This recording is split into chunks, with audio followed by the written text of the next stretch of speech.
തിരുവനന്തപുരത്ത് DCC അധ്യക്ഷനാകാൻ നേതാക്കൾ തമ്മിൽ വടംവലി. പരിഗണനാ പട്ടികയിൽ 5-ലധികം പേരുകളാണുള്ളത്. മുതിർന്ന നേതാക്കളുടെയും KC വേണുഗോപാലിന്റെയും ഇടപെടൽ നിർണായകമാകുമെന്നാണ് സൂചന.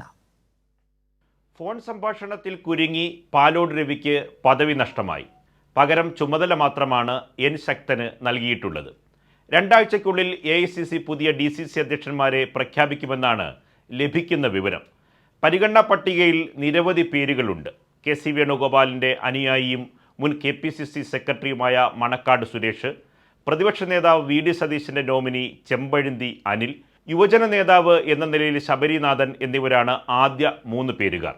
മുതിർന്ന നേതാക്കളെ പരിഗണിച്ചാൽ ശരത്ചന്ദ്ര പ്രസാദ്, VS ശിവകുമാർ എന്നീ പേരുകളും പട്ടികയിലുണ്ട്. എന്നാൽ 16 കൊല്ലം മുൻപ് വഹിച്ച പദവി വീണ്ടും ഏറ്റെടുക്കാൻ VS ശിവകുമാർ തയ്യാറല്ല.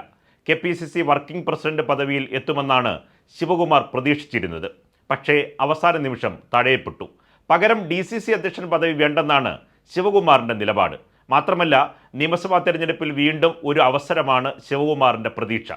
അതേസമയം പ്രതിപക്ഷ നേതാവ് VD സതീശൻ്റെ നോമിനി ചെമ്പഴന്തി അനിലിന് എതിരെയുള്ള അഴിമതി ആരോപണങ്ങളും കേസുകളും അദ്ദേഹത്തിന് തിരിച്ചടിയാകുമെന്നാണ് സൂചന.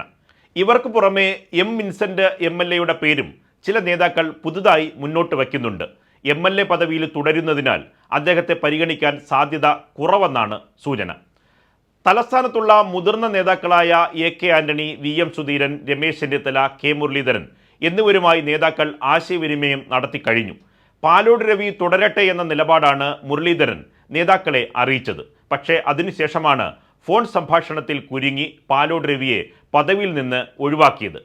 പാലോട് രവിയെ നിർബന്ധിച്ച് രാജിവയ്പ്പിച്ചതിൽ മുരളീധരന് ഇപ്പോഴും നീരസമുണ്ട്. അതേസമയം തലസ്ഥാന ജില്ലയിലെ DCC അധ്യക്ഷന്റെ കാര്യത്തിൽ KC വേണുഗോപാലിൻ്റെയും ഇടപെടൽ അവസാനം നിർണായകമാകുമെന്നാണ് സൂചന. നിർഭൻ ചക്രവർത്തി, കൈരളി ന്യൂസ്, തിരുവനന്തപുരം.